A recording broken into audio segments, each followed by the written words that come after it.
आज रेणुका मातेच्या दर्शनाला जावं म्हटलं, मग काय वेळ न घालवता निघालो दर्शनाकडे. पण हे काय, तिथे जाताच लेकिन एक सेकंड, ये बाबूराव का स्टाईल आहे तुले. आजोबांना असं वाटू लागलं की माझीच फोटो काढतोय. 1 hour later. काही क्षणानंतर मंदिरावर पोचलो. तिथे जाताच माहीत झालं की थोड्या वेळानंतर आरती होणार. A few minutes later. मग काय आरतीचा लाभ घेतला आणि थांबलो प्रसादासाठी. प्रसाद मिळताच खाऊन घेतलं.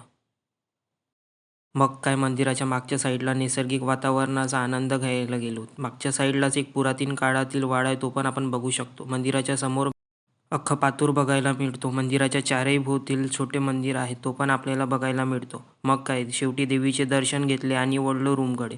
रूमकडे जाताच विचार केला आज पाणीपुरी घ्यायची. मग काय घेतली पाणीपुरी खाऊन. अबे साले मेरा माफ करना, गुस्से में इधर उधर निकल जाता हूँ. सध्यापुरतं इतकंच. Thank you for watching.